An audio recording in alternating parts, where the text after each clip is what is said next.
কোনো হামলা ছাড়াই যুদ্ধবিরতি থাকায় ঈদ উদযাপন করার কথা ছিল গাজার শিশুদের, কিন্তু ভয়াবহ বিমান হামলা চালিয়ে গাজার বাসিন্দাদের সব আশা রক্তের সাথে ভাসিয়ে দিয়েছে দখলদার ইসরায়েল।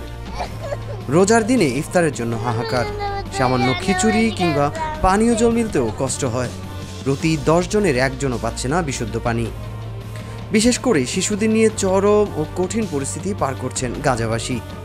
শিশুরাও রেহাই পায় না নিষ্ঠুর ফিলিস্তিনিদের হাত থেকে।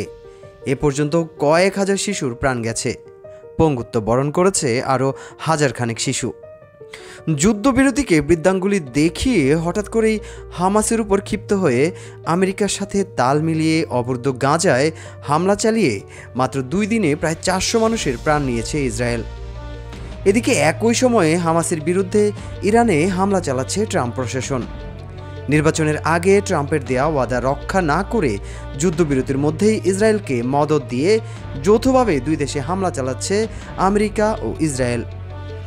জানা যায়, ফিলিস্তিনের অবরুদ্ধ গাজায় 2রা মার্চের পর থেকে কোনো খাদ্য সহায়তা প্রবেশ করেনি। এ তথ্য জানিয়েছে জাতিসংঘের আওতাধীন বিশ্ব খাদ্য কর্মসূচি। গাজায় 2 লাখের বেশি মানুষ আন্তর্জাতিক সহায়তার উপর নির্ভরশীল রয়েছে। তাই কোনো খাবার পানীয় না আসায় এই পর্যন্ত চরম সংকটের মধ্যে রয়েছে তাদের জীবন। রমজানেও তীব্র খাবার সংকটে ভুগছেন উপত্যকার বাসিন্দারা। বিশুদ্ধ পানির জন্য প্রতিনিয়ত লড়াই করতে হচ্ছে তাদের।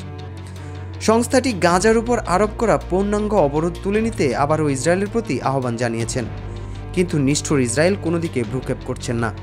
গাজায় মানবিক সহায়তা ও বাণিজ্যিক পণ্য সরবরাহের জন্য সবকটি সীমান্ত ক্রসিং বন্ধ করে রেখেছে নিষ্ঠুর ইসরায়েল।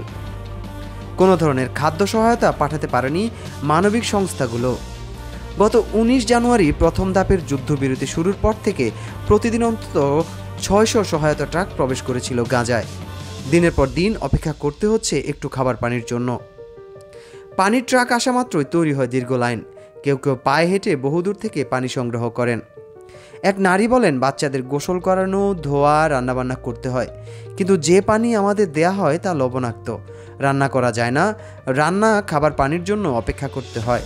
3 দিন পর 1 দিন পানি পায় তারা। মানবিক সহায়তা সংস্থাগুলো বলেছে, গাজায় পানির চরম সংকট রয়েছে।